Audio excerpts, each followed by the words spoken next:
Carl Azuz for CNN 10. Grateful to have you watching. We have clips for you from last night's State of the Union address and the response. Those are coming up in less than 2 minutes. But we want to bring you up to speed first on the ongoing war in Ukraine. Experts say Russia appears to be stepping up its attacks in the country, increasingly launching air and artillery strikes in Ukrainian cities. Rockets hit near a TV tower and a Holocaust memorial in the Ukrainian capital on Tuesday. Experts say assaults like this increase the danger that more civilians will be killed. The United Nations says over 100 have lost their lives so far in the conflict, though Russia says its high-precision strikes have targeted only Ukrainian military and government facilities.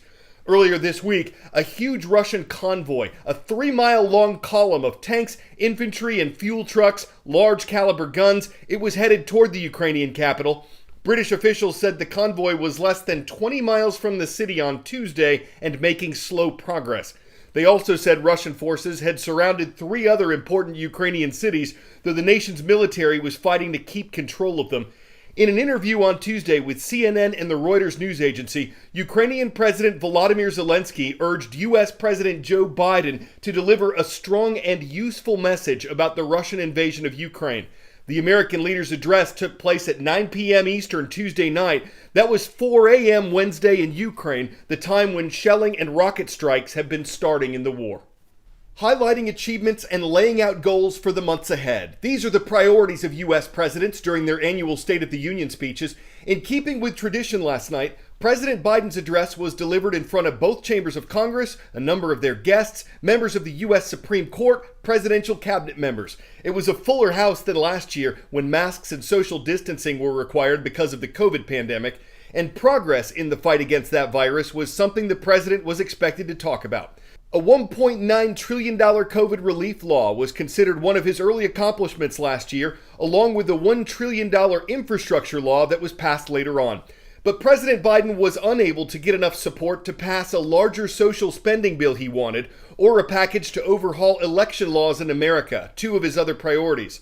The troubled withdrawal of the U.S. military from Afghanistan was something the president was widely criticized for, and the dramatic rise of inflation over the past year, which hit its highest rate in decades before Russia invaded Ukraine, that's also become a major challenge for the Biden administration. One goal the president met was the fulfillment of a campaign promise to nominate the first black woman to the U.S. Supreme Court. The Senate will review and decide that outcome in the months ahead.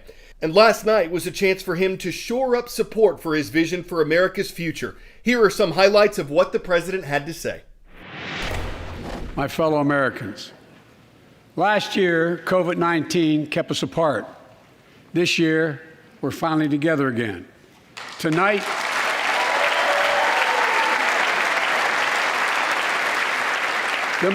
we meet as Democrats, Republicans, and Independents, but most importantly, as Americans. 6 days ago, Russia's Vladimir Putin sought to shake the very foundations of the free world, thinking he could make it bend to his menacing ways. But he badly miscalculated. The Russian economy is reeling, and Putin alone is the one to blame. Together with our allies, we're providing support to the Ukrainians in their fight for freedom. Military assistance, economic assistance, humanitarian assistance. We're giving more than $1 billion of direct assistance to Ukraine, and will continue to aid the Ukrainian people as they defend their country and help ease their suffering. But let me be clear, our forces are not engaged and will not engage in the conflict with Russian forces in Ukraine. Our forces are not going to Europe to fight Ukraine, but to defend our NATO allies in the event that Putin decides to keep moving west. We created jobs, lots of jobs. In fact, our economy created over 6.5 million new jobs just last year. More jobs in 1 year than ever before in the history of the United States of America. And with all the bright spots in our economy, record job growth, higher wages, too many families are struggling to keep up with their bills. Inflation is robbing them of gains they thought otherwise they would be able to feel. I get it. And tonight, I'm announcing that this year, we will start fixing over 65,000 miles of highway and 1,500 bridges in disrepair. When we use taxpayers' dollars to rebuild America, we're going to do it by buying America. Buy American products. Support American jobs. For more than 2 years, COVID has impacted every decision in our lives and the life of this nation. And I know you're tired, frustrated, because of the progress we've made, because of your resilience and the tools that we have been provided by this Congress. Tonight I can say we're moving forward safely back to more normal routines. And thanks to the progress we've made in the past year, COVID-19 no longer need control our lives. I can't promise a new variant won't come, but I can promise you we'll do everything within our power to be ready if it does. So on this night, on our 245th year as a nation, I've come to report on the state of the nation, the State of the Union. And my report is this: the State of the Union is strong because you, the American people, are strong. The opposing political party's response is another tradition associated with the State of the Union address. This practice started in the 1960s. It's a speech given by Democrats when there's a Republican president and Republicans when there's a Democratic president. So last night, Republican Governor Kim Reynolds of Iowa gave the rebuttal after President Biden's speech concluded. Reynolds became Iowa's first female governor in 2018. We're now 1 year into his presidency, and instead of moving America forward, it feels like President Biden and his party have sent us back in time to the late 70s and early 80s, when runaway inflation was hammering families, a violent crime wave was crashing our cities, and the Soviet Army was trying to redraw the world map. Now all Americans must stand united in solidarity with the brave people of Ukraine as they courageously defend their country against Putin's tyranny as they fight for their freedom.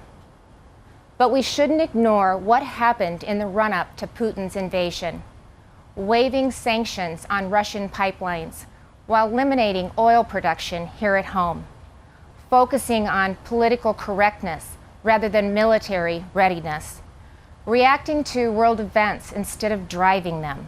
Americans are tired of a political class trying to remake this country into a place where an elite few tell everyone else what they can and cannot say, what they can and cannot believe. You've shown that the soul of America isn't about who lives in the White House. It's men and women like you in every corner of this nation who are willing to step up and take responsibility for your communities, for your neighbors, and ultimately for yourselves. By that most important measure at least, the state of our union is indeed strong. 10-second trivia. The prefix NGC, which stands for New General Catalog, is used to organize what? Library books, elements, feature films, or galaxies?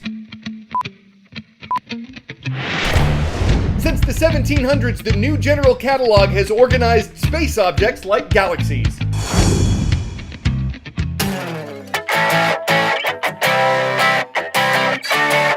So when NASA says that NGC 2444 and NGC 2445 are engaged in a cosmic tug-of-war, it means that scientists believe the two galaxies are interacting, possibly passing through each other, and they think the galaxy on the left is pulling gas from the one on the right, forming this distorted triangle of new stars.